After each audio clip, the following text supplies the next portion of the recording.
presence, O Lord. Draw me near to you, our loving God. I long to see your face and worship you alone. Draw me near in your presence, O Lord. Draw me near in your presence, O Lord. Draw me near in your presence, O Lord. Praise the name of the Lord Jesus Christ. Amen. So let us read sa ating pong Bible reading for tonight.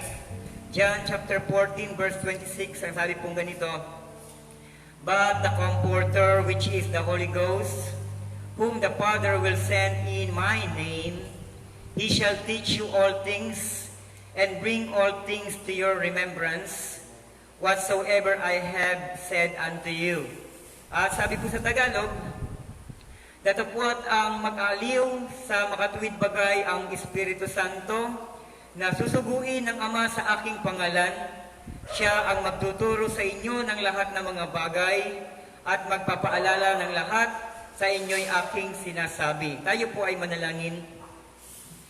Our precious and Heavenly Father, once again sa oras po nito ay we acknowledge, Lord, that apart from you, we can do nothing.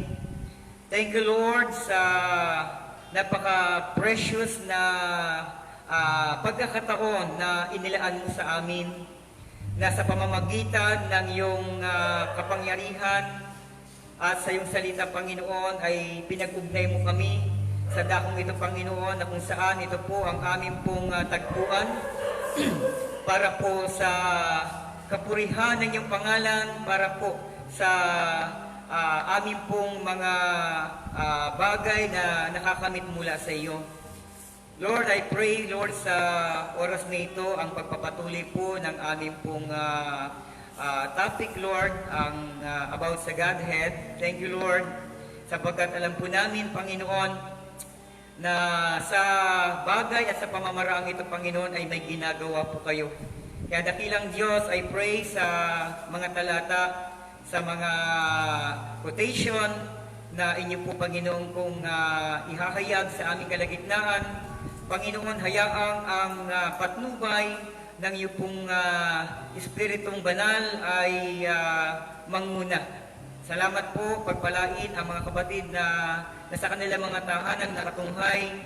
Sila, Panginoon, ang mga kapatid na mayroong pong kakayanan na magkaisa at makibahagi sa aming pong pag-aaral na ito, Panginoon. Hayaan mo, Diyos, na ang kabutihan mo, ang kapahayagan mo, ang misteryo, Panginoon, na iyong pong ipinagkatiwala sa iyong piniling propeta sa huling kapanahunan, ay tunay nga pong mas mahayag ng ganap, Panginoon, upang sa pamamaraan ng bagay na ito, Panginoon, ay masumpungan namin ang aming mga sarili na tunay nga pong nasa iyo po, Panginoon, pong salita. Salamat po at pahiran mo ang aking labing, Panginoon. Minsan pa ay maging kapakipakinabang sa aming pong mga buhay, pananampalataya, ang mga kapahayagan mo. Ito pong aking samot dalangin sa iyong makapangyarihang pangalan lamang po, Lord Jesus Christ. Amen and amen. Pagpalain po tayong lahat ng ating Panginoon. Okay, sa pagpapatuloy po ng ating pong talakayan about sa understanding the mystery of Godhead, ito po ay part 5 na po. Umabot po tayo ng ika-5 pagtitipon. Kasi actually po ang Godhead ay isa pong napaka-sensitibong aral. At alam naman po natin na ito po ang siyang napaka-importanting bagay na kinakailangang malaman ng mga mananampalataya, sapagkat ako po ay tunay pong nalulungkot sapagkat sa akin pong mga na-experience, mga nakakausap ko po na mga kapatid sa denomination, they are denying the truth, no? At alam naman po natin na, napaka-importante po na makilala ng bawat mananampalataya ang ating Panginoon, ang Diyos, no? Ang pagka-Diyos ng ating Diyos. Sapagkat ako po'y naniniwala, pag naunawaan talagang ng ganap ng isang Kristiyano ang patungkol sa Diyos, ay makikita po ang pagbabago sa kanyang buhay. Amen? At mararanasan po niya ang salita ng ating Panginoon sa kanyang buhay. Amen? At alam po naman natin na pag ang kabuuhan ng disenyo ng ating Panginoon about Godhead ay makilala ng isang Kristiyano, ay nandiyan na po na open na po sa kanyang kaalaman, kaisipan, ang patungkol po sa hayag na misteryo ng ating Panginoon. Amen. So dito po, no? Dito po sa indwelling of God. Ito na po yung last subject na po natin ito, no? About sa God in us. Amen. Natapos po natin yung the unveiling of God, which is yung kanya pong attributes, no? Yung kanyang authority, ang kanyang sovereignty. So, na ihayag po ng malinaw ang kanyang representation sa Old Testament time, which is ang kanyang pagpapakita, no? Yung kanya pong pagpapahayag ng kanyang kapangyarihan bilang nasa taas na Diyos, bilang kataas-taasang Diyos. Amen? At siya po ay nagmanifest sa pillar of fire, o doon po sa burning bush, at doon po sa pillar of fire sa gabi, at pillar of cloud sa umaga, para po sa paglalakbay ng mga Israelita. Amen? Secondly po, ito po ay ang the attribute, yung God with us, no? About ito po sa simplicity ng ating Panginoon.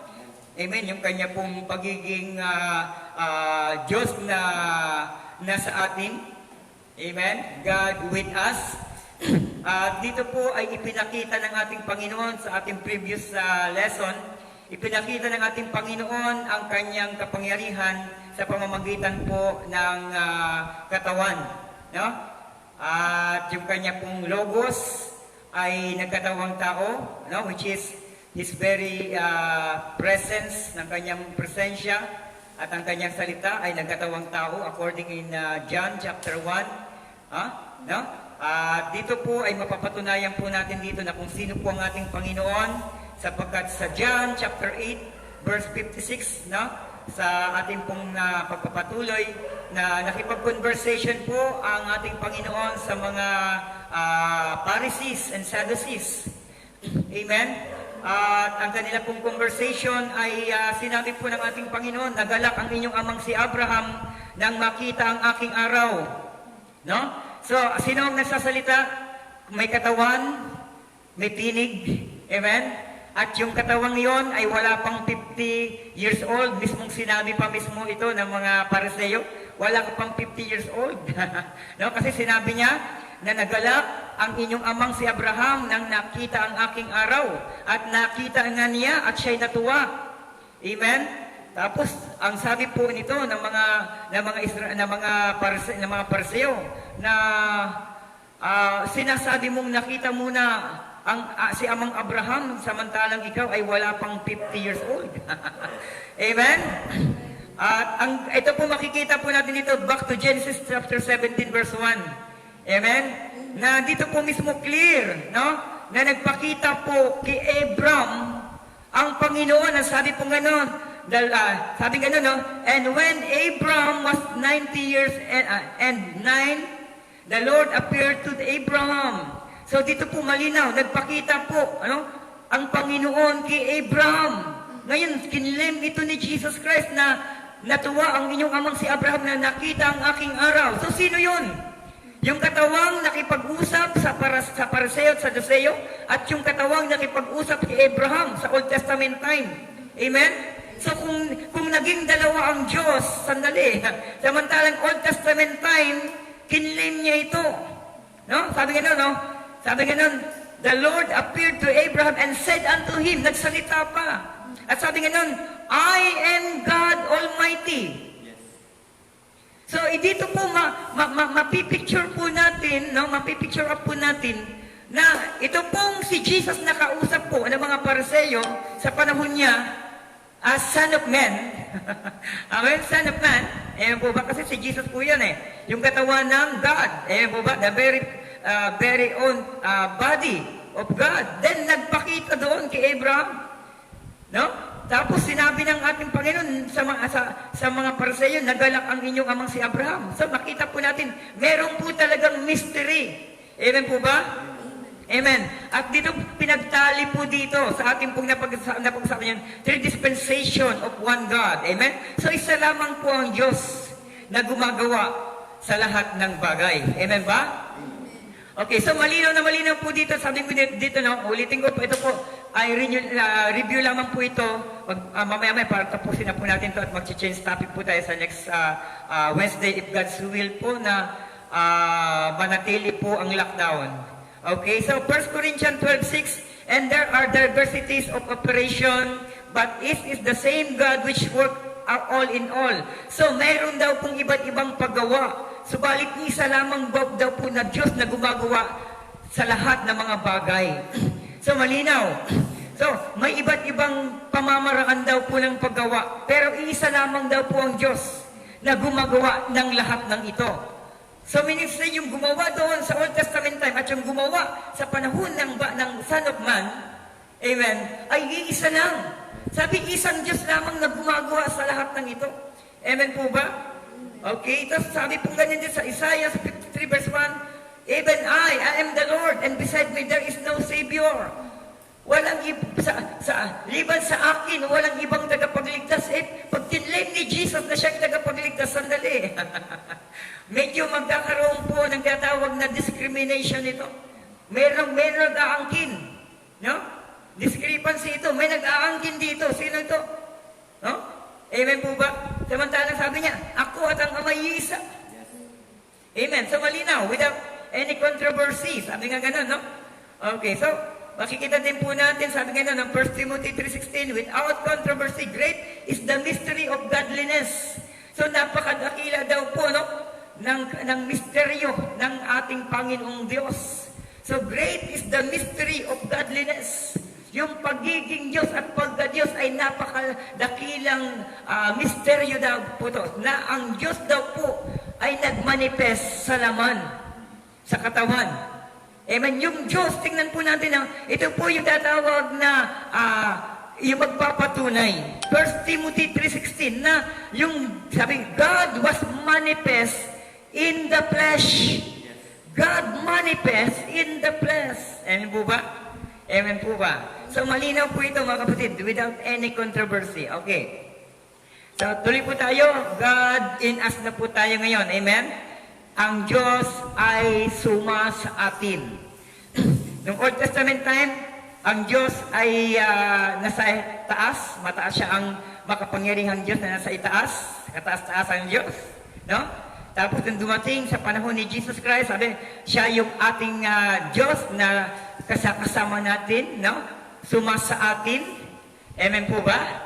So, sa pamamagitan po ng Emmanuel, God with us. Amen? And then, ngayon naman po, no? Ang pinakahuling-huli about sa Godhead na topic, God in us. Ang Diyos ay nasa atin at suma sa atin. Amen po ba? Okay. So Romans chapter 8 verse 9. Sabi po ganito, but ye are not in the flesh, but in the Spirit, if so be that the Spirit of God dwell in you. Now, if any man have not the Spirit of Christ, he is none of his. Sabi po sa Tagalog, Romans 8, chapter 8 verse 9, datapwat kayo'y wala sa laman, kundi nasa sa Espiritu. Hello? Kung gayo'y tumitira sa inyo ang Espiritu ng Diyos. Very clear po ito. God in us. Kaya sabi nga nun, kung gayo'y tumitira sa inyo ang Espiritu ng Diyos. Datapwat kung ang sino may walang Espiritu ni Kristo, siya ay hindi sa Kaniya. So kung ang isang tao daw po ay hindi pinanananakan ng Espiritu Santo, Si Kristo ay wala sa kanya. Amen. At alam naman po natin yung resulta pag si Kristo ay wala sa isang tao. Kahit i-claim niya na siya'y mananampalataya, kahit sabihin niya sa mga ipangalandakan niya sa buong mundo na siya'y Kristiyano, na siya'y born again, no? Pero kung wala sa kanya ang paglingap ng Espiritu, kung wala sa kanya ang pananatili ng Espiritu ng ating Panginoon, amen po ba? Siya ay napakadaling ma-deceive, no? Eh nakakalungkot, mga pastor mismo nakapagsasalita ng mga Paul, ha? Kaya ako po'y natatawa na lamang na nalulungkot. Alam niyo kung bakit? Kasi grabe, meron po kaming nakausap, alam naman po natin yung conversation na yun na napakalawak. So talaga pong sabi ko, totoo naman po yan. Kasi doon sa Garden of Eden, no? Ang pinag-ugatan ng kasalanan, the root of sin is unbelief. Yes. Amen. That's right. Ang pinakaugat at sentro ng kasalanan ay hindi paniniwala sa salita. That's right. Amen. Malinaw pong nadinig din nitong si babae ang atas ng Diyos na isang bagay na importante. Dahil sabi, pag nagawa niyo ito, mamamatay kayo. Saan? Sa Espiritu ng Panginoon. Yes. Sa presensya niya. Sa great plan ng ating Panginoon, sa dakilang plano ng ating Panginoon. Pero ano pong nangyari sa babae? No? Unbelief. Hindi niya pinaniwalaan kung ano ang sinabi mismo ng Diyos. Amen. At siya po ay bumaling at naniwala sa mandarayang espiritu ng kaaway. Amen? Amen. Same tactics. Same strategic plan of the evil spirit to deceive many, through the unbelief. Amen? Same tactics. Sabi ng God, I am the Lord, I am changed not. Ako yung Diyos, hindi ako nagbabago. The same way, yung devil, ganun din siya. That's right. Huh? Amen. Same tactics. Same spirit. No? Dinadaya niya yung maraming tao sa pamamagitan ng hindi paniniwala. At naniniwala ang maraming tao sa kanila pong konklusyon. Mas maraming mga tao naniniwala sa kanilang mga tatawag na kaisipan. Kaya sa aming last na conversation, totoo po yan. Sabi ko talagang ayaw nila ayaw nila talagang magpahinuhod. Dahil akala ko tapos na yun. Yung conversation kagabi. Pagising ko ng umaga, sorry po, pero gusto ko pong sabihin sa inyo. Dahil ito po ang malinaw na larawan ng mga denominasyonal na sistema. Dito pong makikita ang figure ng isang Kristiyano. Because the Bible said, for by their fruit, you shall know them. That's right. Amen. Ano yung fruit na ito mapakilala? Yung kanilang taktika, yung kanilang pamamaraan, yung kanilang tinatawag na galit at puot na ipipersonal kanila. Amen. So kung yun ay pinananahan ng Espiritu ng Panginoon, walang ganun eh. Walang lalabas na ganung bagay. Amen po ba? Spiritual. Ayaw po ba? Kaya ito po ang totoo niyan, no? Sabi ko sa kanila at the end of our conversation, nananawagan po ako sa lahat ng mga nagsasabing sila'y Kristiyano. Kung hindi nyo rin lamang po papaniwalaan yung nakasulat sa Biblia, pwede po pakipunit nyo na lang. Punitin nyo na lang po kung hindi nyo po pinapaniwalaan yung detalye na sinasabi sa Biblia. Hindi lamang po ito sa isang verse, kundi ito po ay meron pong tinatawag na supporting verse. That's right. Ang linaw-linaw na. Parang kiib, ang linaw-linaw na nadinig niya. Between life and death ang nakalagay. Sabi ganun, pag nagawa niyo yung bagay na sabi ng God kila Eve, pag magawa niyo itong mamamatay kayo, ang linaw-linaw na, pero ngayon nakikita po natin, the Word of God is, sabi ganun, ang Panginoon, the Word of God, sabi ganun, hindi po siya nagbabago. Amen po ba? Ang salita ng po sabi, heaven and earth shall pass away, but my word remain forever. Parang ganon. Amen ba? So yung word mananatili, pero anong ginagawa ng marami? Kitang-kita na. Because sabi ganun, sila'y binulag ng Diyos ng sanlibutan. Kaya hindi nila nakikita ang katotohanan. Amen po ba? Kaya ito po ang isa pong napaka-importante na bagay na maunawaan tungkol sa ating Panginoong Diyos about the Godhead. Sapagat yung pamamaraan po ng Diyos, because misteryo po ito. Subalit yung misteryo po ito, pag ang isang tao po ay predestinado na makakilala sa misteryong ito, ako po'y naniniwala na ang taong iyaon na napagpahayagan ng ating Panginoon ay magkakaroon na natawag na life-changing. Yes. Amen?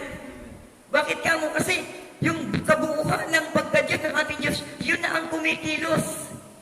Kahit sabihin mo na gusto yung tao, gusto gumawa ng kasamaan, hindi po maaari kasi meron na siyang tinatawag na seal of the Holy Ghost.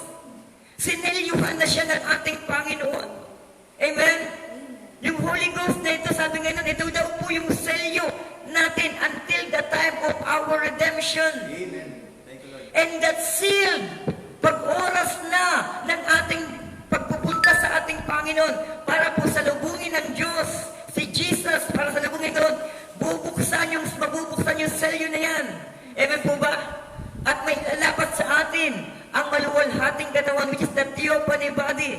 Amen, hindi ito ang pupunta at makakita doon. Ito may mga hangarin pa rin itong mundo. Ha? Kaya sabi nga sabi nga ni Paul, no?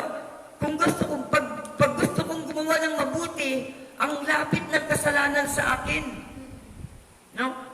Kung gusto niya daw pong gumawa ng isang mabuting bagay, andyan daw po yung mga kasamaan na sa kanyang paligid. Pinipigilan siya. Amen ba? Totoo po yan. Kasi hindi po ito, dahil ito po ay kinakailangang mabago. Flesh and blood cannot inherit the kingdom of God, says the Bible. Amen. Amen. So kaya kapatid sa Panginoon, alalahanin po natin ito. Kinakailangan ma-recognize po natin ang ating sarili, makilala natin ang ating sarili, na umaayon sa disenyo ng Panginoon.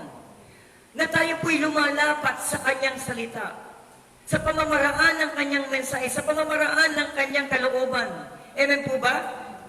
Kasi ito po yung kalooban ng ating Panginoon sa pagkakaunawa mo sa ating Panginoon. Sabi nga na, no, you are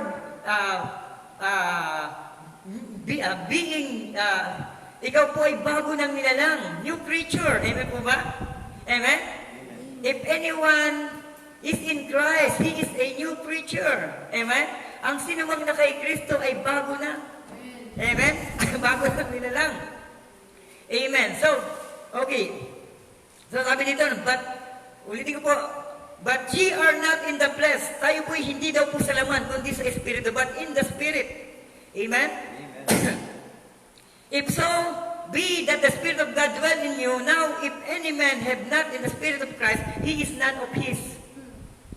Allow me to read ng quote po. Sabi po dito, the Ephesian Church Age, sorry po. Sabi po dito, and if we have the Holy Ghost, then it's not the Holy Ghost, it's the Father in us in the name of the Holy Ghost. Yes. Ulitin ko po and if we have the Holy Ghost, kung mayroon tayong banal na Espiritu, then it is not the Holy Ghost.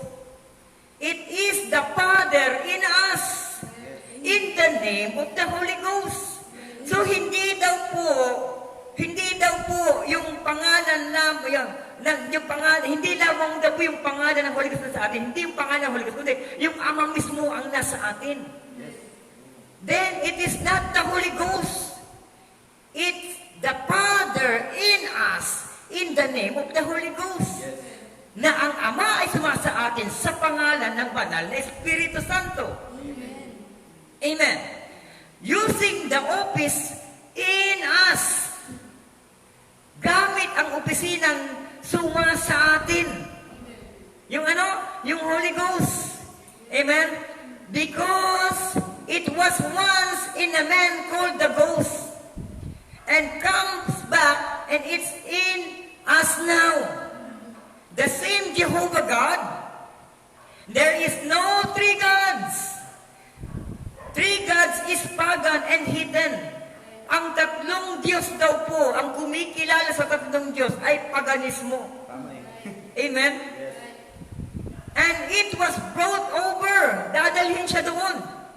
Sa ganong paniniwala, na pag ang isang tao daw naniniwala sa tatlong Diyos, yun daw po ay paniniwala ng paganismo. At doon siya makukonform, doon siya mahuhubog. Doon siya mailalarawan. Kaya, tignan po ninyo. Sabi sa Ilocano, nakapoy. That's right. Amen. No? Umiira yung makamundo, makalupang laman. No? Kaya nakapagbibitaw ng mga foul na salita, even kahit sa social media. No? Kaya nakakatakot eh. Tapos, balikan mo, sabi ko, bago ang isang tao magbitaw ng masama sa isang kapwa, tignan niya muna ang kanyang bakuran. Dahil nagsasabi sa akin ng ganon, na nanguna sa akin ng ganon, yung pamilya niya, yung sambahayan niya, yung kanyang bahagi ng kanyang pamilya, hindi po nakaligtas. No? Sa kahalayan. Diba?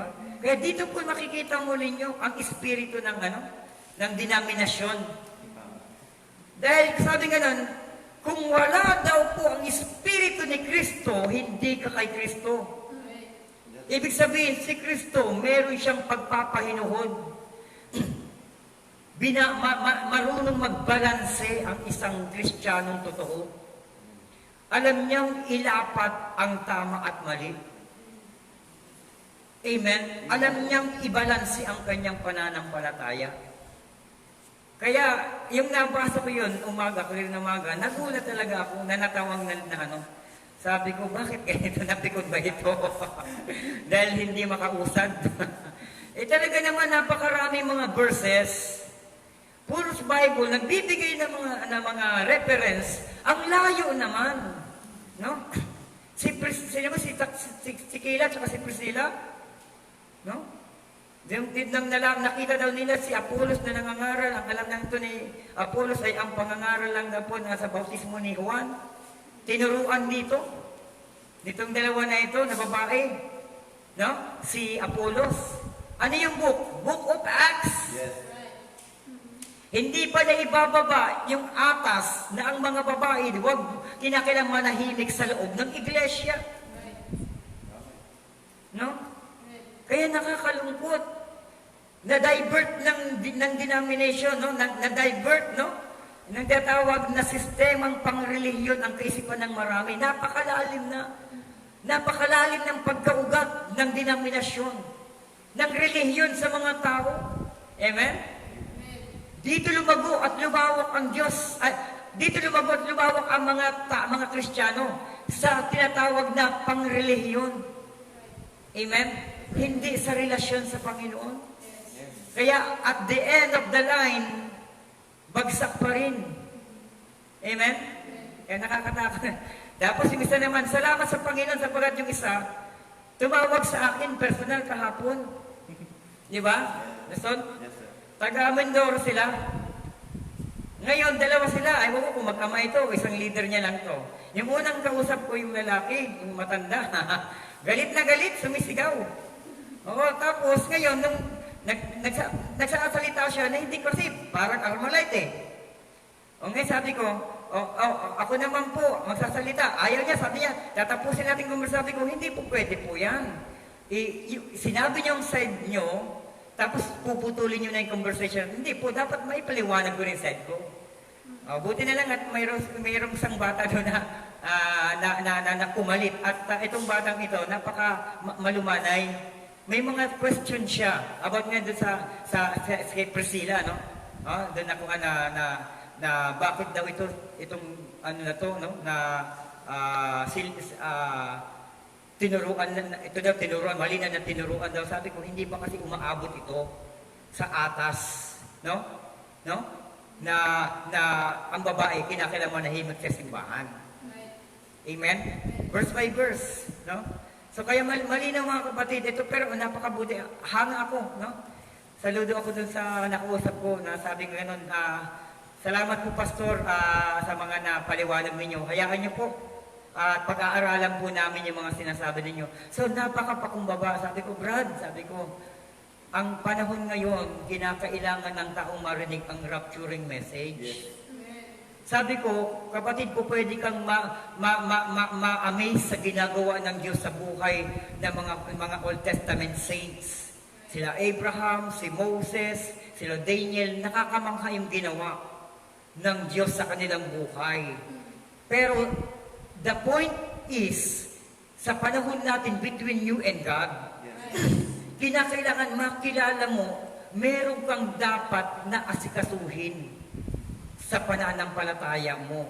At ito yung personal relationship mo sa Panginoon. Amen. Yung type and shadows ng kapangyarihan ng Panginoon nandoon sa Old Testament time. Hanggang siya dito, hindi siya nagbabago. Pero ang usapan dito, individual po ito. Amen? Kinakailangan makita mo ang sarili mo na pinangungunahan ng Espiritu ng Panginoon. Yes. Amen. Amen. Kaya dito napakalinaw po, tamang-tama po ang mensahero po natin sa huling kapanahunan ito. Dahil ito po ay pinagdadabtel po niya.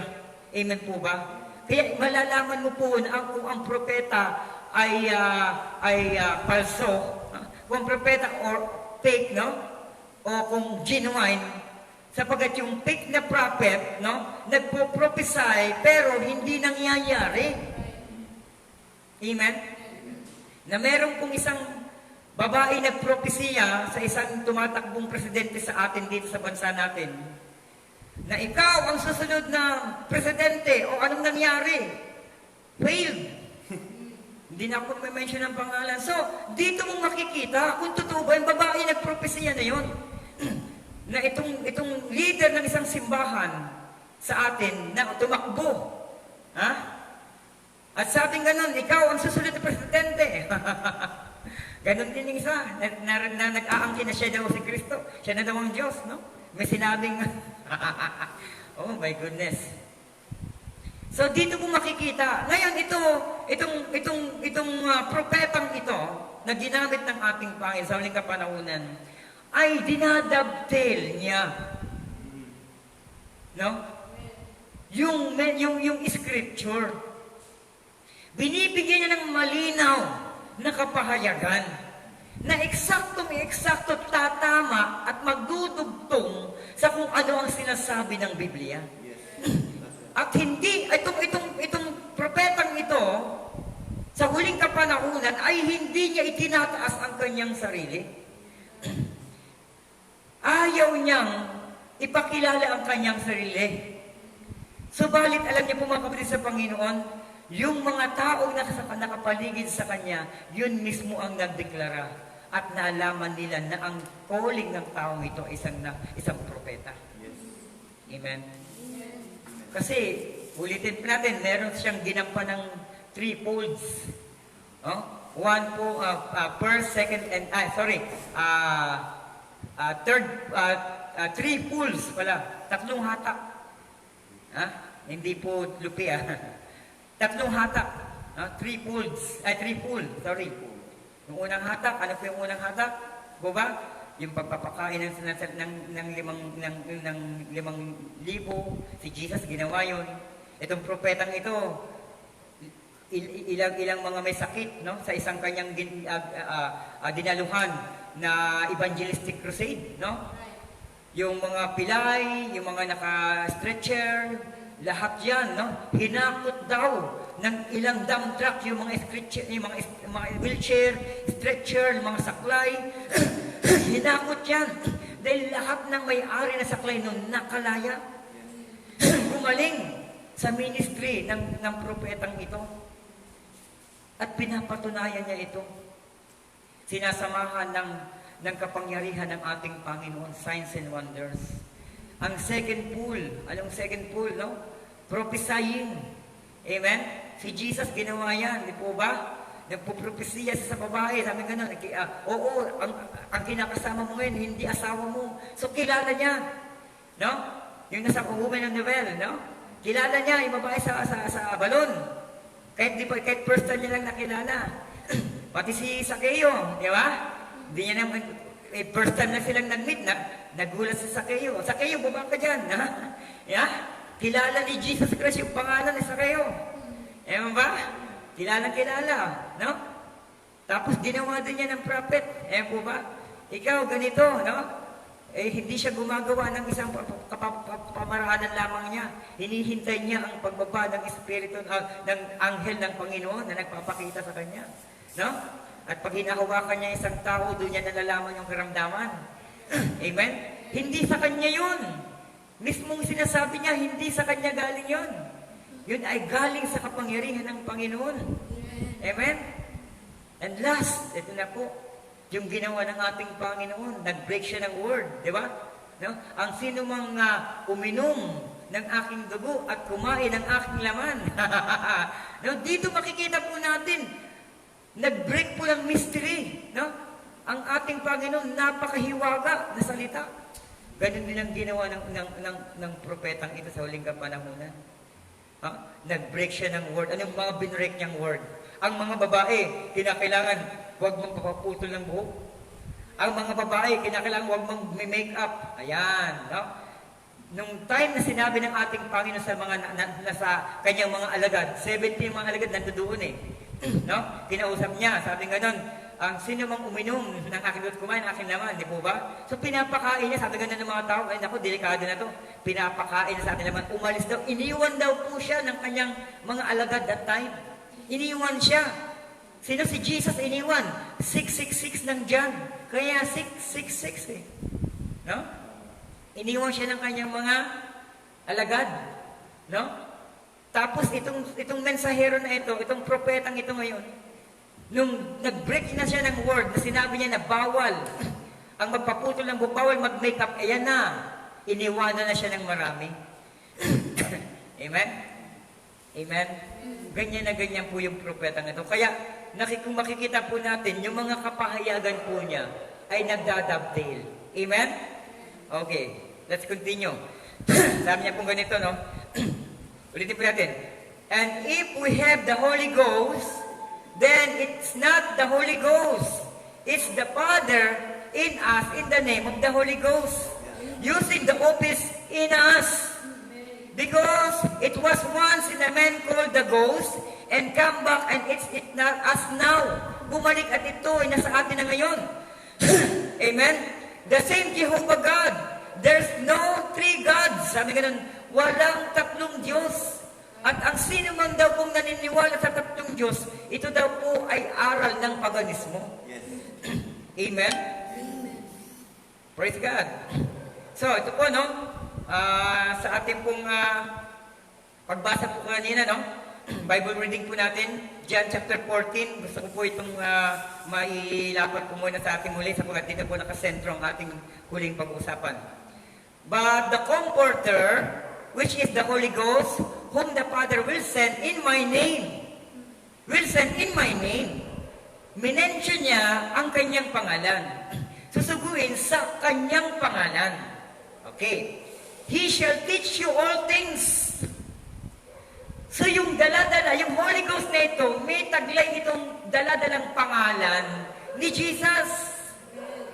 Nakita nyo? Amen? Sabi ka no? Hallelujah?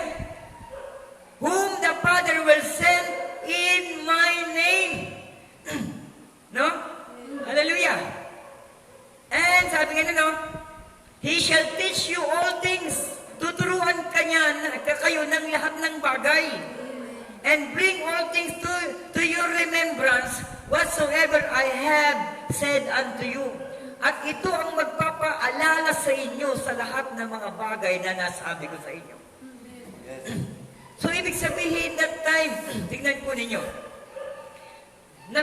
si Jesus Christ ay nabayubay na sa cross, sa Golgotha. No?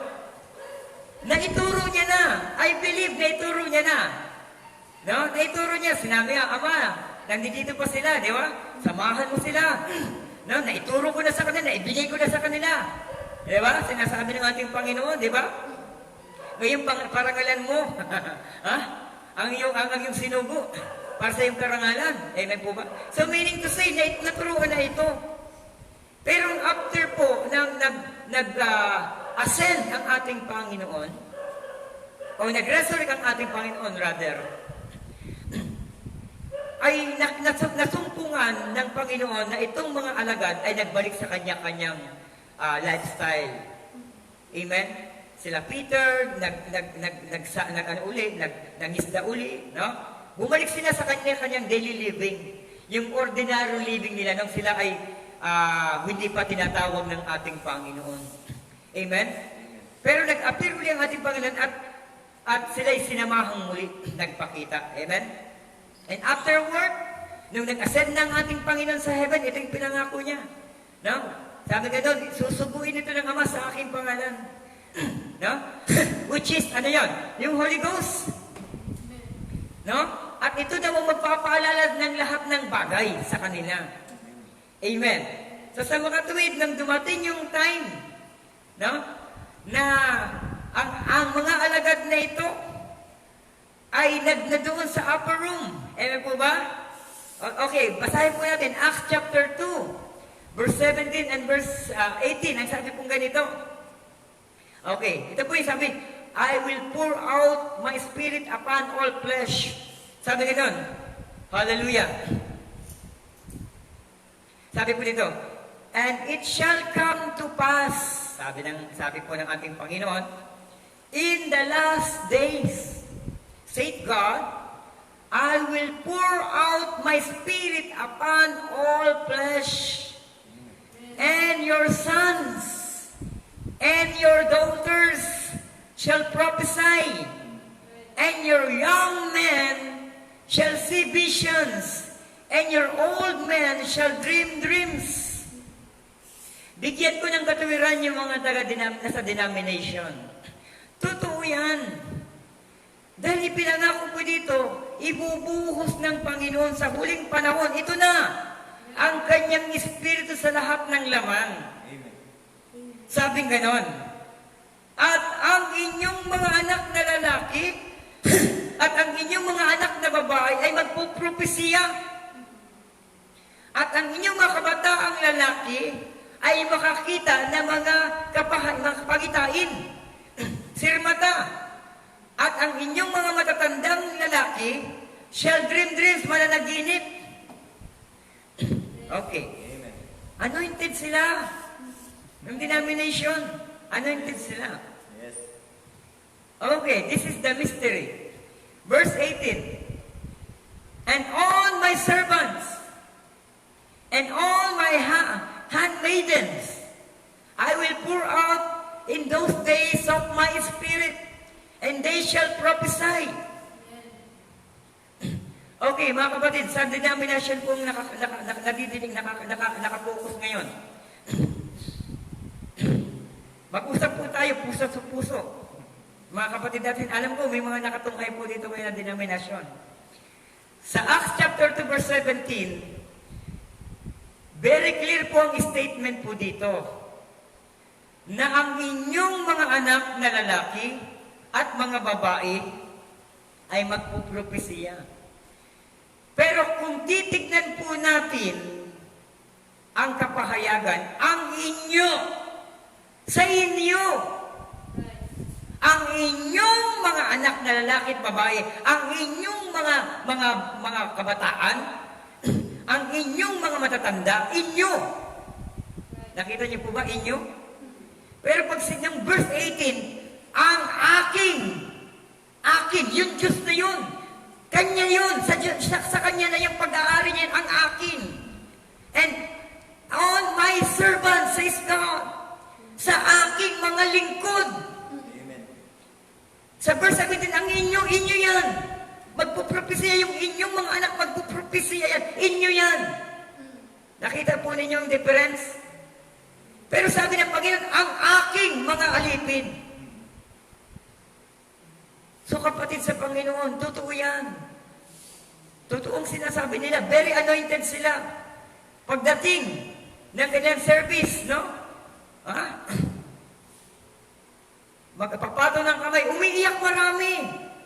Umiiyak sabi nga ganun nararamdaman ng presensya. Holy Ghost. Hello? Binuhos eh. Nadama nila. Pero, hindi na natili. Nakita po ninyo? Nakita po ninyo? Bakit kamo? Kasi pag nanatili ang Espiritu ng Panginoon, nagbabago ang buhay. Yes. That's right. Amen. Amen. Glory to God. Kaya malinaw dito yung verse 17, makinig po kayo, Acts chapter 2 verse 17, ang inyong mga anak na babae, inyong mga anak, ang nagsasalita Diyos, ang inyong mga anak na babae at lalaki magpupropesya, ang inyong mga kabinataan, no? Makakakita ng mga pangitain, ang inyong mga matatanda mananaginip, ang inyo.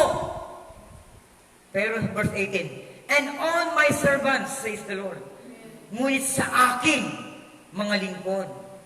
Yan ang kaibahan natin ngayon, mga kapatid. Mga denominasyon. Iba yung sa inyo, iba yung sa Diyos. Yung para sa Diyos. And my servants, and on my handmaidens, I will pour out in those days my spirit. And that they shall prophesy. Amen. Tingnan nyo mas marami pang ang gift sa inyo denominasyon Sabi niya, propesya, makakita ng pangitain, makakapanaginip. Very clear. Di ba? Verse 17 niya mga kapatid, mas marami pang ang gift sa inyo Denomination Sabi nga nun, yung mga anak niyo babae at lalaki, magpropesya. yung inyong mga kabinataan, makita ng vision. Ang inyong mga matatandang lalaki, makakapanaginip ng mga bagay. Mas marami pa nga sa inyo, kaya mas magagaling kayo talaga.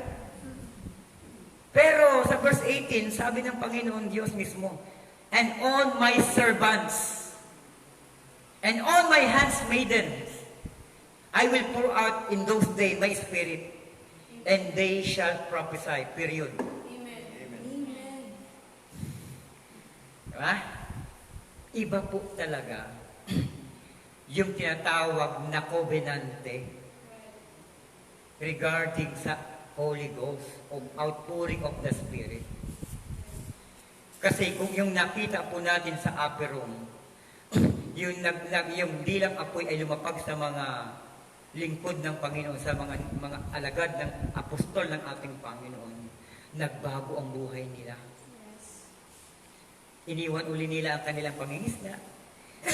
yung daily rotation nila nang wala pa silang pagkakilala, iniwanan nila uli.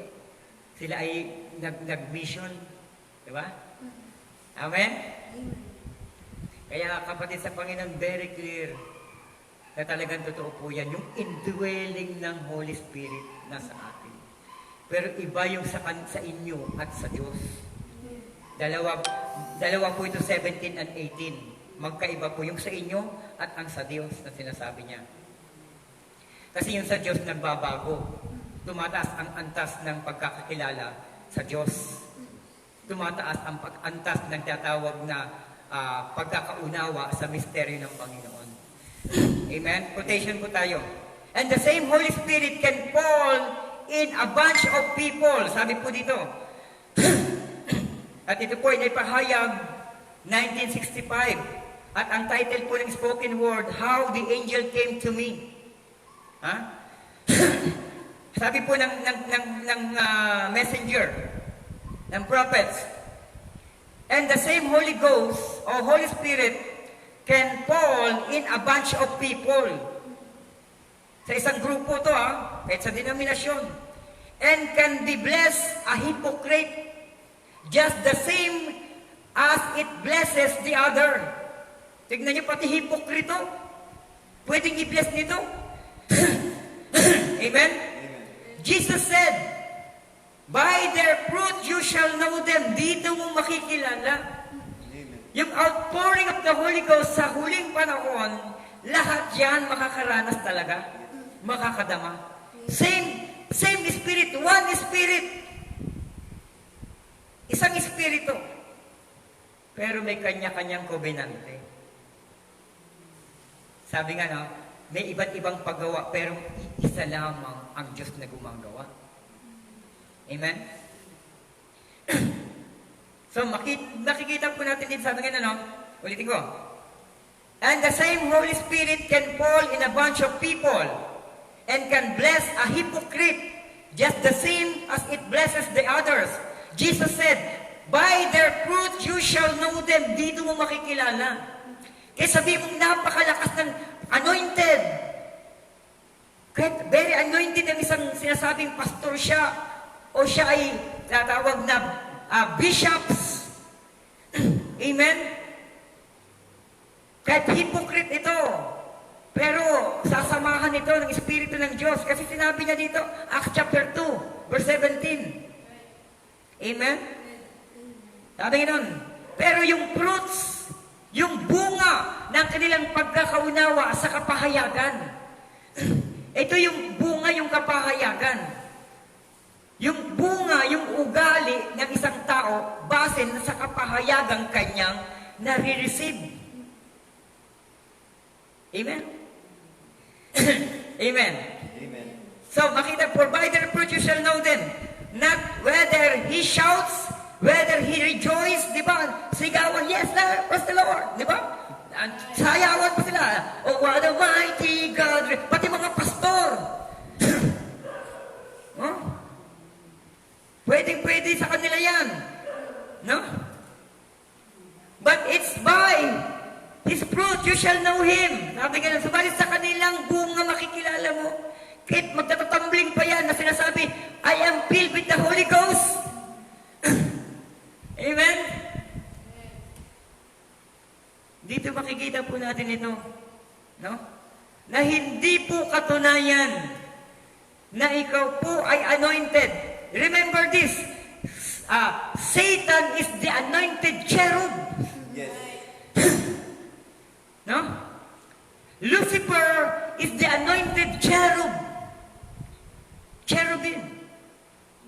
Anointed cherub po, si Lucifer, which is Satan, aka Satan. Anointed siya. And Satan can anoint his own servants para magpakita ng mga signs and wonders. Sabi nga sa Bible ito, diba? Magpapakita sila ng mga himala at kababalaghan. Amen? To deceive many. Amen.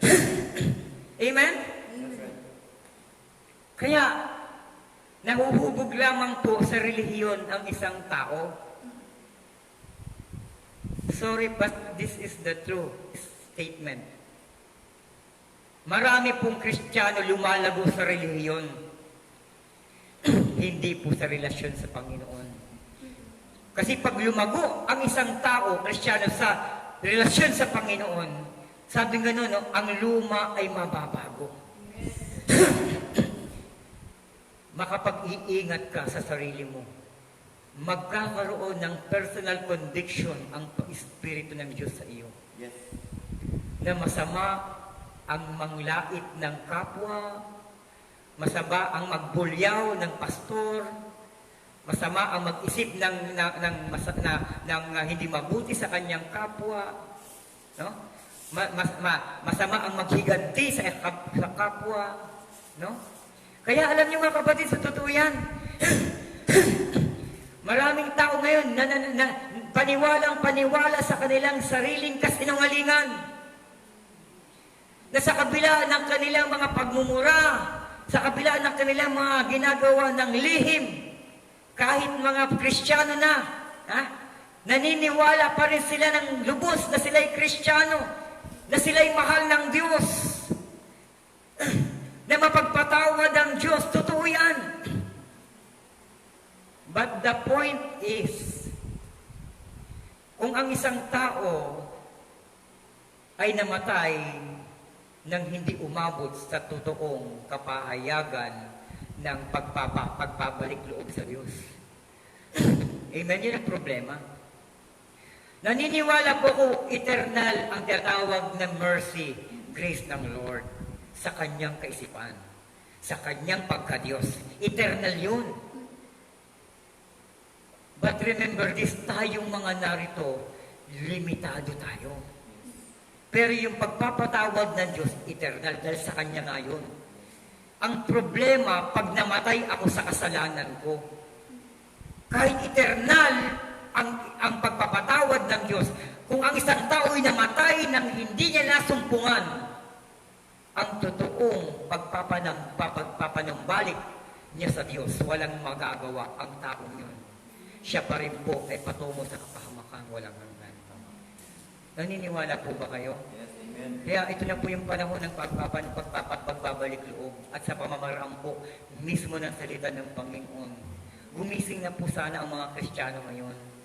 Na wag na pong manatili sa kasinungalingan, sa napakalaking delusion na ginagawa na pangbubulag ng diablo sa mga maraming Kristiyano. Paniwalang-paniwala sila na pag sila ng lait ng kanilang kapwa Kristiyano pastor, paniwala sila na Kristiyano pa rin sila. Sorry. Dahil ang totoong Kristiyano, nagbabago yung buhay at hindi bibitaw sa bibig ng isang totoong Kristiyano ang paghihiganti, pagmamalabis, no? At ang paglalait ng kapwa. Yes, that's right. Masakit man, pero totoo yan. Sabi sa Bible, the truth shall set us free. Nasabi ko rin po yan sa kumbo.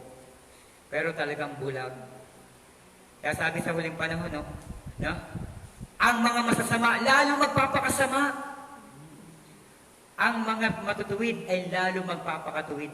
Pag-aaralan nila na maging matuwid sapagkat sila ay nilulukuban, sinelyuhan ng banal na Espiritu. Ito po yung isang patunay. Pag sinabing we are sealed by the Holy Ghost, ibig sabihin, kaya yung selyo na yan, kaya kasinelyuhan, upang yung laman mo, yung taong makalaman mo na nasa iyo na damit na pangtao, ay huwag maging mapagmalabis. Then, ang kukontrol sa katawan mong may limitasyon ay ang selyo ng Espiritu. Pag mag-iisip ka ng isang bagay, gagawa ka ng isang bagay, dahil nga ikaw ay may selyo ng banal na Espiritu Santo, hindi yan uubra dahil may harang. Dahil ikay nasa ilalim ng proseso ng Diyos. Pero pag ang isang tao, bara-bara, pastor man, ordinaryong deacon man, ordinaryong manggagawa man, ordinaryong membro man, nasabi nga marami, sabi ng denomination, every Sunday lamang Kristiyano.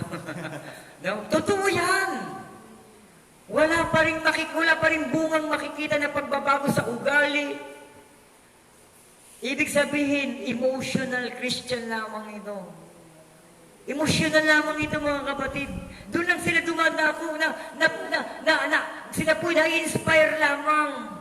Pero ang salita ng Panginoon, not only to inspire us, but to experience it. Amen. Yung salita ng Panginoon, hindi lang para ma-inspire ka, humanga ka, mamangha ka, hindi kundi kaya inilagay ng Diyos ang kanyang salita para ito ang magbago sa iyo. That's right. Sa pamamaraan ng Espiritu ng Diyos sa huling panahon. Amen. Sapagkat yung sabi nga susugungin ng Ama sa aking pangalan. Tingnan mo yung Holy Ghost. Hindi nawala yung pangalan ni Jesus sa Holy Ghost. Siya pa rin yun. Yung pangalan niya nakaatas sa Holy Ghost. Susugoy. Yung banal na Espiritu susugoy ng Ama sa aking pangalan. Hindi nawala. Ando doon pa rin, mga kapatid, sa Panginoon. Kaya dito masakit man, pero totoo yun. Kaya sa mga hypocrites, mararanasan nila yung tinatawag na anointing, pahid. Very clear naman to sa foolish virgin at saka sa wise virgin. They have an oil. Meron silang langis. Meron silang lampara. May oil sila, kaya may pahid sila. The problem is, kapos. Iniwan pa rin sila, nawala pa rin sa kanila. Yung langis na yan, nagkulang pa rin. sapagkat ang nagbibigay po, nagtatawag na totoong authentication ng salita ng Panginoon ay ang banal na Espiritu. Di sabi, siya ang magpapaalala sa inyo ng lahat ng mga sinasabi ko, yung Holy Ghost. Ang problema, nakadamit ka nga pang kasal, may ilaw ka nga, may lampara ka nga, may oil ka nga, ang problema, kapos. Yun ang problema ng mga maraming Kristiyano ngayon. Kasi they are very confident. Dahil pag tumayo ang mga pastor sa denominasyon, very proud sila sapagkat talagang napakaganda ng mga ipinapahayag nila. Sabi nga ng nakakonbo ko isang babae daw, ministro no? Bishops ata yun, prophecy yan, sasabi niya. Sabi, napakarami daw na tumanggap sa Panginoon. Ang tanong, anong nangyari? Nasaan sila ngayon? Yung mga tumanggap, nagpatuloy ba? Pag ulitin natin, pag mali, simula, mali hanggang sa dapat. Sakat sa dulo. Tandaan niyo po yan. Pag ang isang bagay nagsimula sa mali, mali din hanggang sa dulo yan. Sinasabi na bawal Pipilitin nyo. Punitin nyo na lang sa Bible nyo. Kung hindi nyo rin pinapaniwalaan ang mga detalye na sinasabi sa Biblia, punitin nyo na lang. Pero problema, sabi sa Bible, ang sino mong magdagdag magbawas, yun ang problema. Pagwas na hindi mo tinanggap, parang sinasabi, binawasan mo na yun. Pag di mo tinanggap ang kapahayagan, kitang-kita na nga, evidence to evidence na nga, word by word na nga, hindi mo pinapaniwalaan. Hindi mo tinatanggap, para kang si Eve, na na-deceive. Kaya si Eve, at the end of the line, na-curse. Na-curse. Hallelujah. Okay, let's continue. It's by His fruit you shall know them. Paragraph 125, sabi, I said, there you are. I got it, Lord. I said, then the really is the truth. This man you could have dipped without knowing God. Amen? You could have dipped without knowing God. Pwede kang magkaroon ng gift, no? Without knowing God. Totoo yan. Totoo yan. Magkakaroon ka dyan. At ito ang sinasamantala ng mga dyablo para paniwalain sila sa kanilang kasinungalingan. Amen? Okay. Okay, dito po. The indwelling of God's Spirit in the soul of believers. Okay. Ito na po, nababasahin ko po, Acts chapter 2, verse 38. Then Peter said unto them, repent, and be baptized, every one of you, in the name of Jesus Christ, for the remission of sins, and ye shall receive the gift of the Holy Ghost. Tignan po ninyo. Dito lang marami na talagang magkakaroon po ng pagkakamali Marami na pong disalign dito. Kasi pag ang isang bautismo sa tubig, gaganap ng bautismo sa tubig, pag ang binautismo in the name of the Father, Son, Holy Ghost, kapatid, hindi ka kasama ng Panginoon. Dahil ito po ang katotohanan. You will receive the promised Holy Ghost if you use by the baptism of the Holy Ghost of water, yung name ni Lord Jesus Christ. Amen? Kasi dito, kasi ang nagtanong dito, yung after this ng tatawag na yung indwelling ng Holy Ghost sa mga apostles na ito, nagtanong yung maraming tao sa paligid nila, mga kapatid, paano ba kami maliligtas? So salvation, makinig po tayo mga kaibigan sa denomination, salvation ang tinanong ng mga crony o ng mga tao sa paligid, hindi mga kasapi akanin, kundi mga nakikiusyoso. Nung nakita nila na mayroong grabing indwelling ng presensya ng Panginoon, natakot sila, nadaman nila talaga na mayroong nangyayari, something different na nangyari that time. Kaya ang unang-unang tanong ng mga tao, paano ba kami maliligtas? At ito po ang sagot. Makinig po tayo. Acts 2:38. Then Peter said unto them, repent and be baptized, every one of you, in the name of Jesus Christ. Pag ako po'y nagpabautismo, humingi ako ng tawad, nagpabautismo ako sa pangalan ng Ama, Anak, Espiritu Santo, wala po akong mahihita. Then ang linaw sinasabi, in the name of Jesus Christ. Alam niyo kung bakit ayaw po ng Trinitarian na magbautismo in the name of Jesus Christ? Alam niyo kung bakit? Kaya ayaw nila na magbautismo ng pangalan ni Jesus Christ sapagkat magmumukha daw silang mga oneness. At ganun din pong mga oneness na ito. Hindi po sila magbabautismo sa tubig in the name of the Father, Son, Holy Ghost sapagkat magmumukha silang Trinitarian. Kaya ang nangyari, mismong ang pangalan ni Jesus Christ naging relihiyon na sa kanila. Sorry, pero totoo yan. So, tignan po natin dito, yung pamamaraan. Ang purpose po nito, indwelling, di ba? So, malinaw po dito, tinuro ni Peter, yung katapus-tapusan ng kanyang pangungusap ay ang gift of the Holy Ghost.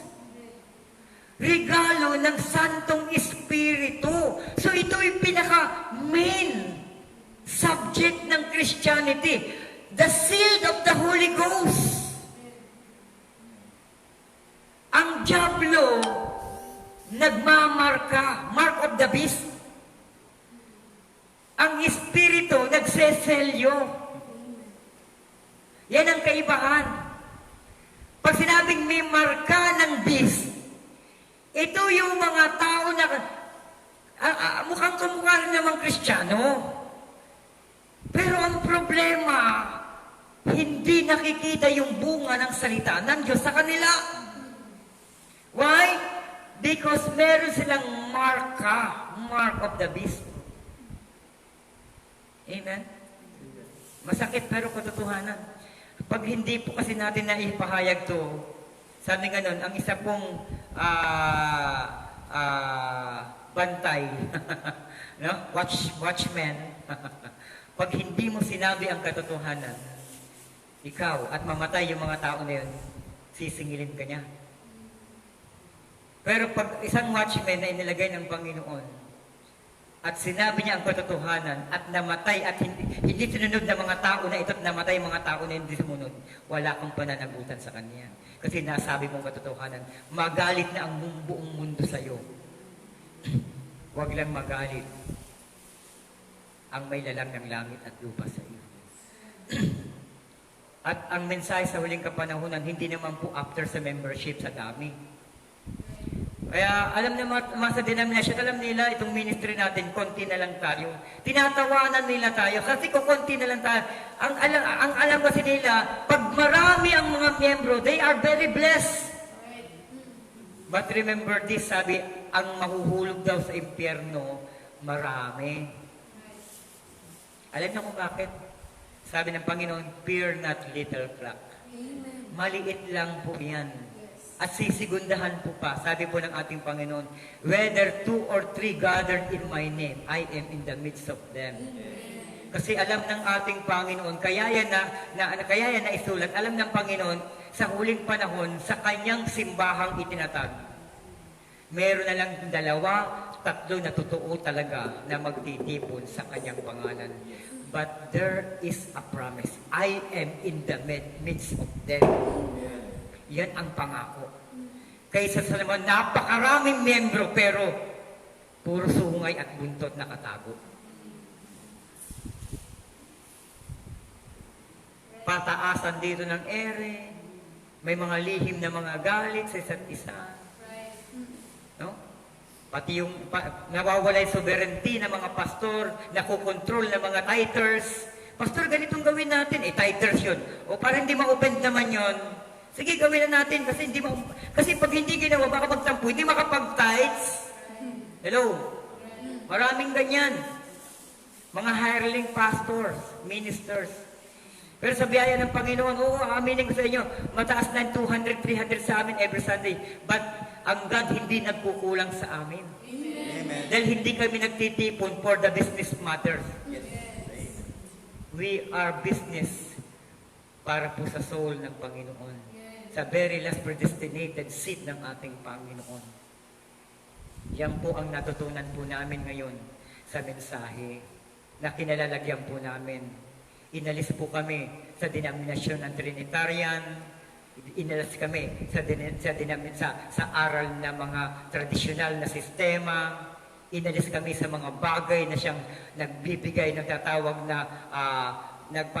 nagpapatingkad sa mga bagay na pinag-iinteresan ng mga taga-mundo. Inaalis kami dyan. Pero kailanman ang Diyos hindi nagkulang sa amin, mga kapatid. Amen. Kahit lockdown na po, kahit wala pong nagtatrabaho sa amin, kahit po hindi nakapagpapadala ang aking misis ang may bahay, pero ang Diyos binibigyan kami ng pagkakataon upang makatulong sa mga kapatiran. Amen. That's right. Hindi dahil sa aming kakayanan, kundi sa himala at sistema ng Diyos. Sapagkat sa time ng kagipitan, doon niya pinapakita na nariyan siya sa iyo, sa atin. Yes. Diyan mo siya makikilala. Kaya kapatid, maniwala kayo sa hindi. Nakaipon na po kami ng pambili ng organ. Amen. Glory to God. Sa simple pong pamamaraan ng Diyos sa mga binibigay niya. Nakaipon na po ako, meron na po akong contact ngayon.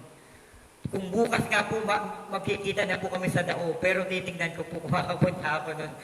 Sa pamamaraan ng Panginoon, sinusupply niya ang lahat ng pangangailangan ng kanyang iglesia. Glory to God. Hindi po kami umaasa sa mga tithes and offering ng mga tao. Kasi alam ng Panginoon ang pangangailangan niya, Amen. ng mga lingkod niya. Kasi ang capacity po namin, maliit lang po kami. Ang mga member po rito, mga simpleng tao lamang po. Amen? Simpleng tao lamang po. Pero sa mga simpleng tao na yan, napakalaking Diyos ang gumagawa. Amen. Alam niyo po mga kapatid, maraming beses na itong ang dami yung apo ko, na hindi ay wala kaming, yung apo ko na si Sareya, oo, nagbubukol-bukol pa siya, yung papandal-pandal pa siya. Oo, alam niyo po kapatid sa Panginoon, yung pinakahuling-huling araw na yon, ganito po yun, mga ngaral po ako. Dinil ko po, Panginoon, sabi ko, Lord, ako po yung magpapagamit sa inyo. Pwede po ba, Panginoon? Bilang lingkod mo, pwede po ba? Pagalingin niyo na pong apo ko. Kapatid, andyan po ang Panginoon, hindi po ako nagsisinungaling.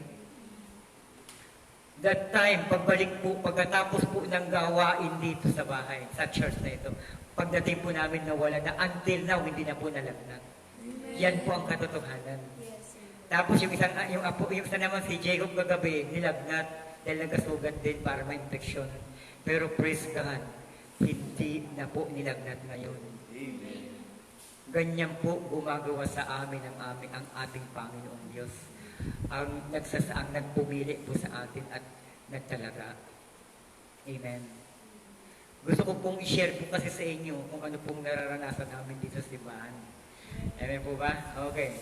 So, tuloy po tayo. Okay. So, malinaw mga kapatid na ang pinaka-objectives ng Kristyanismo sa huling kapanahonan ay ang indwelling ng Holy Ghost.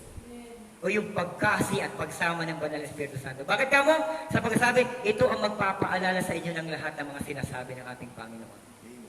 Which means the opening of the mystery.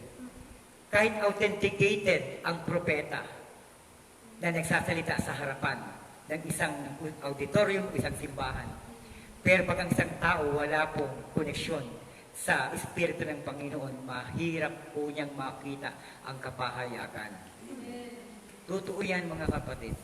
Kaya importante po mga kapatid, nasain po natin yung bautismo o ang pag-indwell ng Holy Ghost sa atin. Sapagkat ito po ang tinatawag na authentication po natin.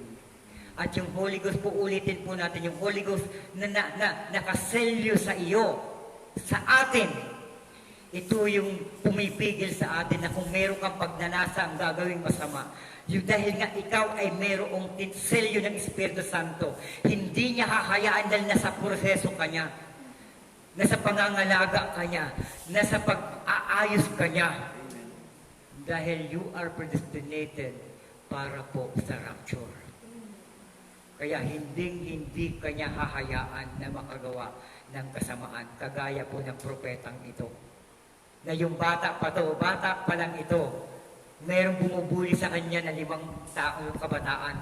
Binubuli siya, itinutulak-tulak siya, inaapi siya sa school. Umuwi siya, kinuha niya yung rifle ng tatay niya. Talagang nakita ng mga bumubuli sa kanya. Binaril niya. Pero ilang kalabit hindi pumutok. Nagulat, natakot yung mga nangbubuli sa kanya. Nagtakbuhan kumaripas. Natakot yung 5 nagbubuli. Baril din dala niya eh. Pinitik niya talaga pero hindi pumutok. Pero nang wala na sa kanyang paningin, yung mga nagbubuli, isang kalabit niya pumutok. Bakit kamo?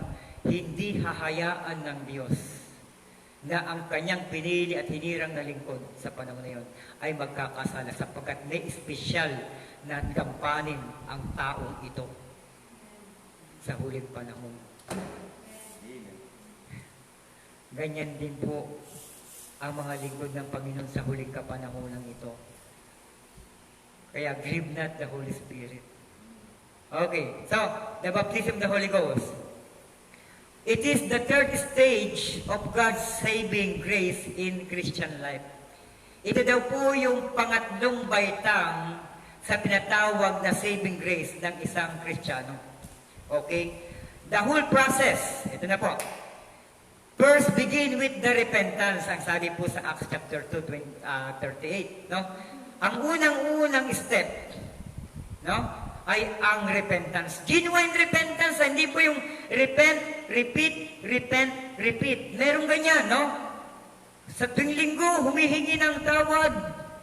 Isang bagay, pagdating ng linggo, yung bagay na hiningi niya ng tawad, hinihinga niya na naman ng tawad. Repent, repeat lang eh. Kaya pag naka-indwell na po yung Holy Ghost sa atin, kung ano po yung, kasi yung genuine na repentance, pag sinabi pong genuine na repentance, hindi ikaw ang puputol sa relasyon mo sa masama, kundi yung ating pong Panginoon. Through the conviction of the Holy Ghost, the Spirit is willing, but the flesh are weak. Amen? Napakalakas ng Espiritu pero mahina yung laman eh. Totoo yan, kasi yung laman, mahina ito. Ito ngayon lang, marupok. Sabi nga, no? Sabi isang kanta, ang tao'y marupok, ang daling lumimot. Totoo yan, sabi sa kanta, di ba? Ang tao'y marupok, weak ang tao, pero yung Espiritu makapangyarihan to, willing ito. Amen? Kaya sabi nga na, no? Hallelujah. Let's continue. The whole process. First, beginning with repentance, means accepting Jesus Christ as your Lord and Savior. Ito po yung unang-una. Kasi sa repentance mo, kasama na po yung pag-accept mo dito sa ating Panginoon. Paano ka mahihingi ng tawad kung saang pangalan ka hingi ng tawad? Kaya kinakailangan na paghingi mo ng tawad, or you already accept Christ as your Savior and Lord. Then doon ka humingi ng tawad. Repent. Amen po ba? Second, going through water baptism in the name of Jesus Christ. Yung una, genuine repentance. At of course, kilala mo na si Jesus Christ that time. Tanggapin mo na siya.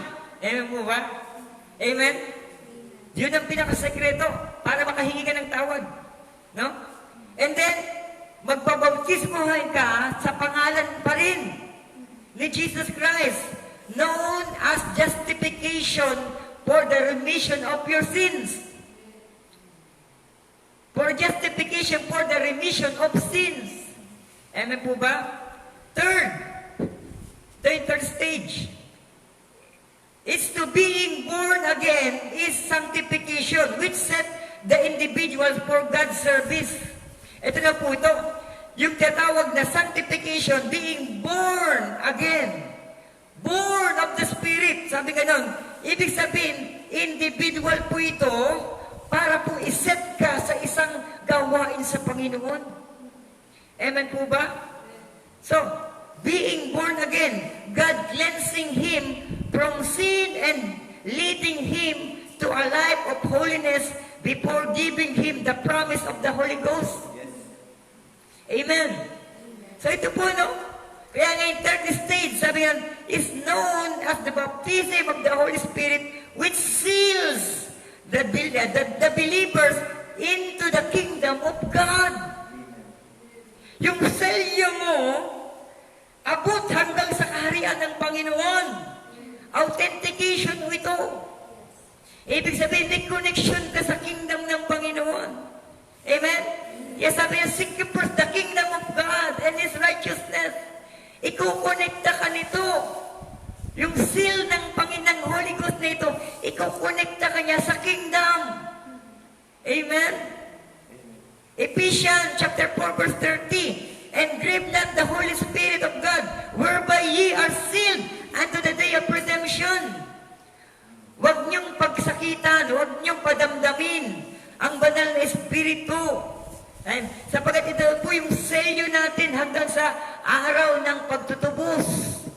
Amen. So, the baptism of the Holy Ghost is an indication that God has already completed His work in the life of every believer, dressing him with Christ's righteousness and making him assured of the rapture. Ito na po, assurance of rapture. Nakaselyo ka. Meron kang pahid.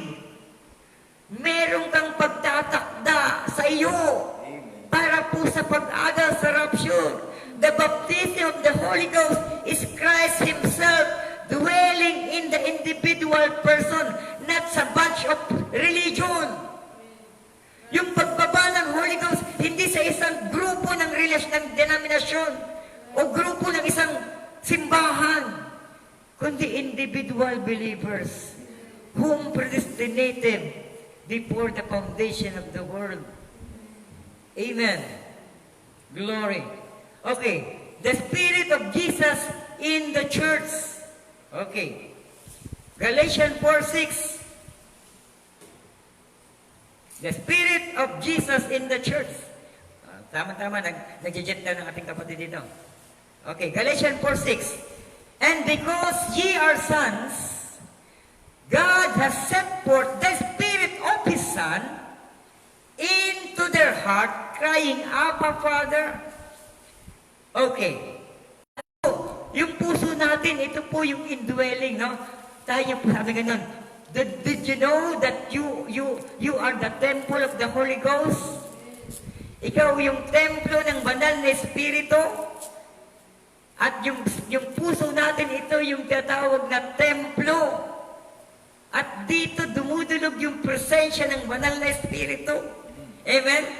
At pag dumulog ang banal na Espiritu sa ating pong mga puso, sabi crying out, Abba, Father, doon ka lang makasisigaw ng Ama, Ama. Ibig sabihin, genuine ang tumatawag. Kilala ng Diyos yung tinig. Pero the Bible said, hindi lahat ng sinasabing Panginoon, Panginoon ay makakapasok sa kaharian ng langit. Not only say, Lord, Lord, shall enter in the kingdom of heaven. Amen. Malinaw yan, mga kapatid. Kaya watch, huwag kayong ang Kristiyano, huwag kayong kumpante. No? Huwag kayong masyadong natawag confident na bali, pastor naman ako, kahit anong gawin ko sa kapwa ko tao, walang problema. Kahit sabihan ko yung kahit ipahiya ko siya sa mga tao, walang problema. Pero hindi niya alam, nasa likod niya, ganun din, mas malala pa. Kaya yung masirap, Kaya pag may pahid ng Espiritu, hindi makakapagsalita talaga, nakakatakot. Okay. So kaya nga po, the Spirit of Christ in the church, your heart is the temple of the Holy Ghost. Okay. Saints self-same Holy Spirit. John 14, 18, and 19. I will not leave you comfortless. I will come to you, says the Lord Jesus Christ. Yet, verse 19, yet a little while, and the world seeth me no more. Amen. Sa ilang panahon, hindi ako makikita ng mga taga-sanlibutan. O, tignan nyo ha. But ye see me. Subalit kayo, makikita nyo ako. Because I live, ye shall live also. Tignan po ninyo ha. Ha? Tignan nyo ha. John 14:18, sabi niya, hindi ko kayo iiwan ng walang tagapag-aliw sa inyo. Verse 19, yet a little while, and the world see me no more. Tignan nyo ha. Sabi ganon, sa maikling panahon, hindi ako makita ng mundo. No? Misteryo ito. Pero sabi niya, kayo, makikita niyo ako. Pero yung mundo hindi ako makikita. Amen. Ito kitang-kita po dito sa Bible. Minention niya yung mundo. Bakit kami yung mundo? Yung mga nasa sanlibutan. Yung mga called, not chosen. Sabi sa Bible, for many are called, but few are chosen. Sabi ganon, yet a little while, the called see me no more. But those elect, those chosen, because I live, ye shall live also. Dahil ako'y buhay, sila'y mabubuhay din. Nakasama ko. Ito na po yun. Hindi ako makikita ng mundo ng panandalian. Wala na siya rito. Ngayon, physically. Kaya nga, pati si Kristo ngayon, wala na sa mga simbahan. Hindi nakikita sa simbahan. Alam niyo kung bakit? Revelation 3:20. Nakatayo ako sa pintuan, kumutok-tok. Ang sinumang magbukas ng pinto, magkakasalo kaming kakain. Sabi ng interpretation ng mga denomination, buksan nyo na yung mga puso nyo. Kumakatok na dyan si Jesus. Sorry, hindi yun ang interpretation doon. Basahin mo dire-diretso, sabi nun, hear what the Spirit say unto the churches. Amen. Ang may pakinig ay pakinggan ang sinasabi ng Espiritu, singular, Espiritu sa mga iglesia. Sapagkat yung maraming simbahan ngayon, si Jesus, relihiyon na lang.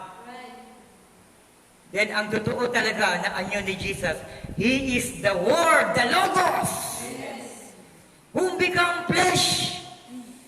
Siya yung salitang nagkatawang tao. Kumakatok yung salita.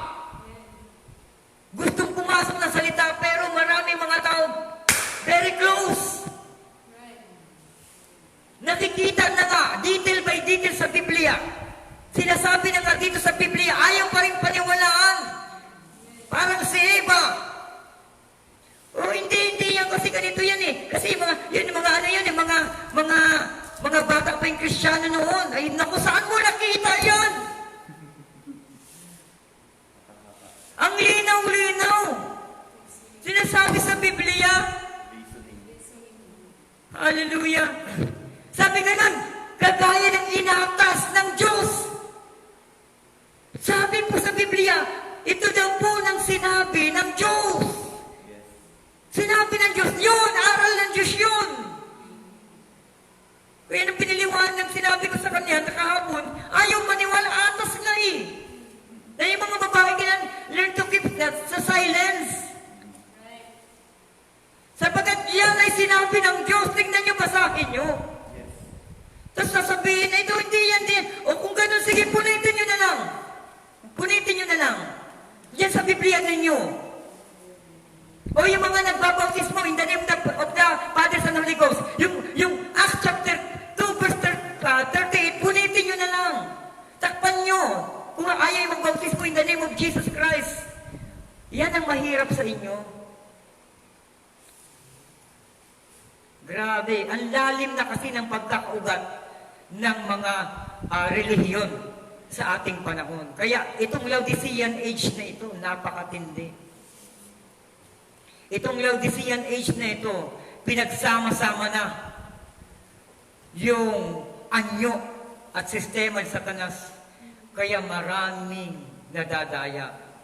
Kaya sabi sa Biblia, magiging katinangan na lang sa tainga ang totoong aral. At ang gagawin nila, mangangalap sila, hahanap sila ng mga mangangaral na yung gusto lang nilang mapakinggan ang tatanggapin nila. Pero yung mga totoong aral, magiging kati sa kanilang tainga. Ayaw nila pakinggan, diba? Kaiinisan nila yung tamang aral. Sabi sa Biblia yan. Oh, hallelujah. Sorry po. I'm become emotional. Hallelujah. Hallelujah. Kaya ang linaw po dito. Sabi ganyan yung mundo, hindi na ako makikita ng pansamantala. Mundo, speak about mga unbeliever. Speak about denomination. No? Kasi ang kausap dito, mga pinagkatiwalaan ng salita. Amen? Sabi niya, but ye see me. Subalit kayo'y makikita niyo ako. Sabi ng Panginoong Jesus, ni Jesus. Because I live, dahil ako'y nabubuhay, mabubuhay din kayo. Nakita ba ng mga alagad nung asendas ang ating Panginoon? Nakita ba ng mga alagad ang hitsura ni Jesus? No! Nakita nila ang hitsura ni Jesus sa pamamagitan ng Holy Ghost. May sabi nga nun, nasusuguin ang Ama sa aking pangalan. Amen? Naramdaman ng mga alagad na ito si Jesus sa pamamagitan ng banal na Espiritu. Amen? Jesus' own Spirit is now God in us. That the hope of glory. Amen? According po sa Colossians 1:27. Okay. It is the self-same God all the time. Never changing His power, just change His form from the heavenly to earthly. Nagbago lamang daw siya ng forma. Amen po ba? And then back again as the great Spirit after having fulfilled His great redemptive story. Amen? Okay. So kaya nga po sabi ganon, self-same God. Sabi nga, nag-iisang Diyos na gumagawa ng lahat ng ito. No? Sabi 1 Corinthians, hihiramin ko ulit kaganina, 1 Corinthians 12:6, and there are diversities of operation. Napakaraming mga paggawa, sistema. Ibig sabihin yung pamamaraan. But it is the same God which work all in all. Yung Holy Spirit, yung Jesus, maraming paggawa. Nakabis ito sa tatawag na redemptive plan, prophetic redemptive plan ng Panginoon upang maiuwi sa original na disenyo ang kanyang mga elect called before the foundation of the world. Amen po? So kaya kapatid, napakalaki po na tatawag na bahagi ng banal na Espiritu sa atin. Kaya God in us. No? Kaya part pa rin ito ng Godhead. Para makilala ng mga Kristiyano na ang Diyos nasa atin na ngayon. Kaya sabi nga ni Apostol Pablo, kayo ang sulat ni Kristo. Amen. Kayo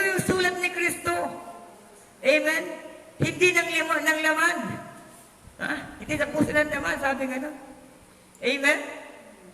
Hindi sa tinta, kundi sa puso naman. Amen po ba? So malinaw po ito.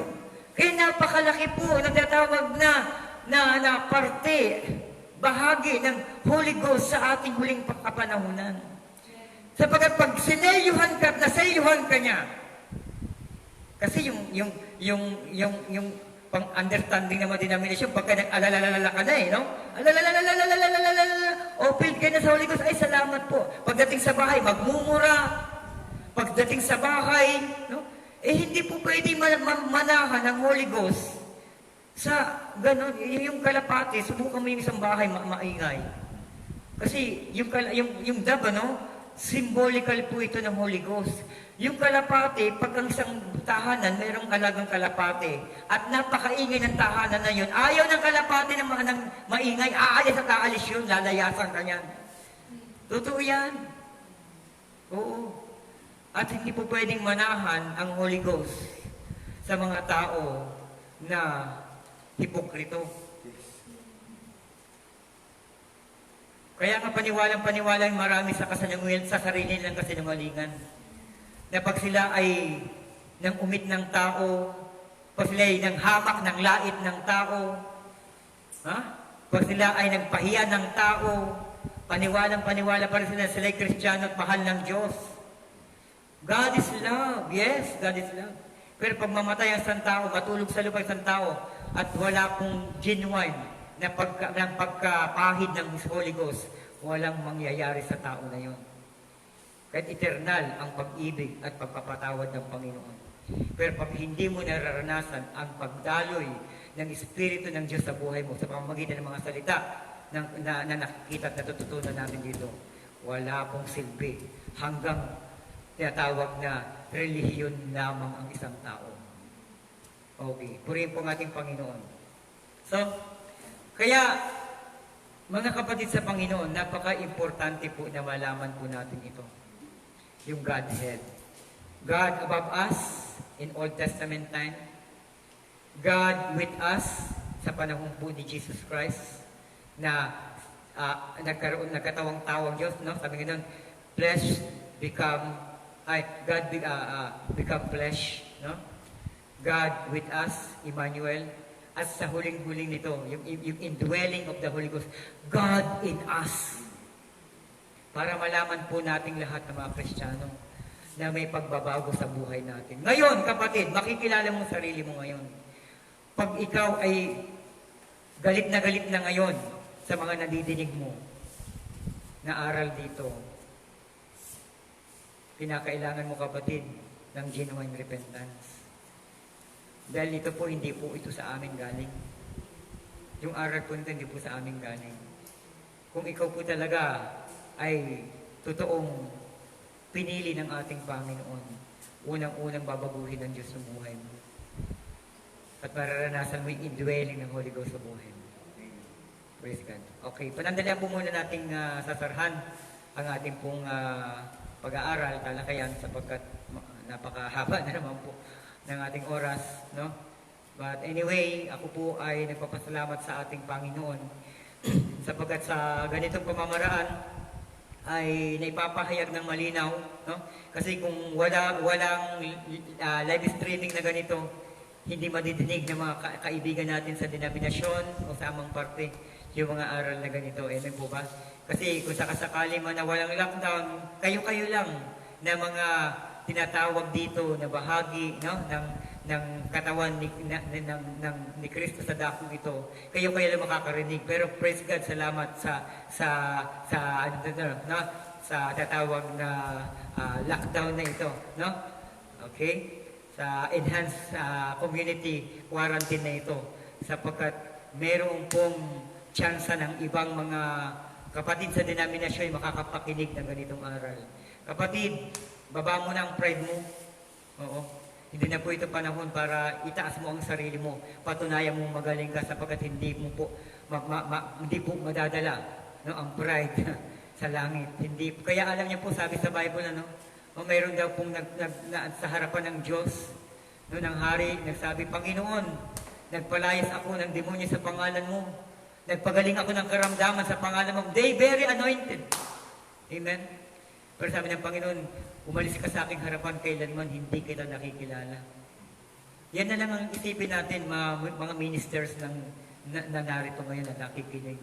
Whether you are denomination or nasa message of the hour, ito po ang isang pamantayan natin. Tandaan po natin, mayroong pong denial sa harapan ng Panginoon. Ministro yung mga ito. Oo, nagpapalayas ng diablo, mga evangelist ito. Mga nagpapagaling ito. Ito yung mga pastor na pag may napagaling, ay, grabe, anointed na ako.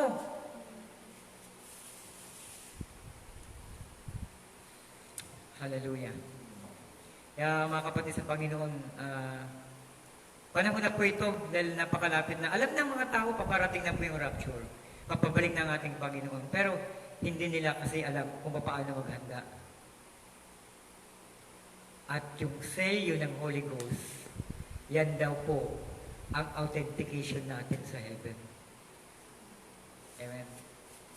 Tayo po'y manalangin. Aming Diyos, nagpapasalamat po kami sapagkat sa taglay mo pong salita sa aming kapanahunan, tunay nga po na pinapairal mo ang iyo po Panginoon pong redemptive plan. Thank you Lord sa pagpapanumbalik mo sa iyong original na disenyo at bahagi kami Panginoon sa disenyo mong ito Panginoon. Kaya Lord, dalangin ko po yung mga nakikinig ngayon.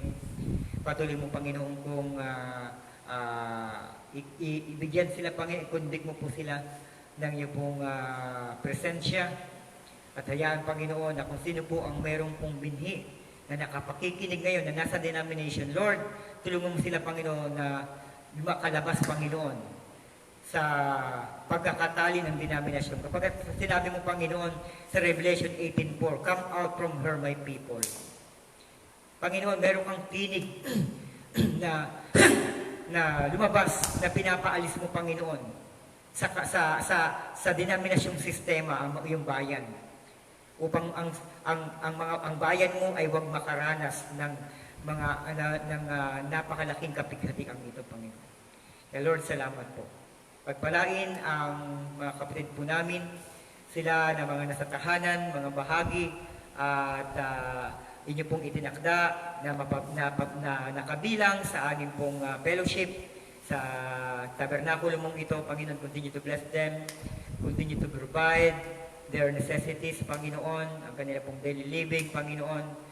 Lord, ang lahat ng mga bagay, Panginoon, may kaugnayan po sa kanilang kabubuti ay i-provide mo nga po. Maraming salamat po at patuloy kang magpagaling ng karamdaman, patuloy kang gumawa ng may kapangyarihan sa bawat puso ng mga kapatid, Panginoon. Maraming salamat po at ito po ang aking samot panalangin sa iyong makapangyarihang pangalan po lamang, Lord Jesus Christ.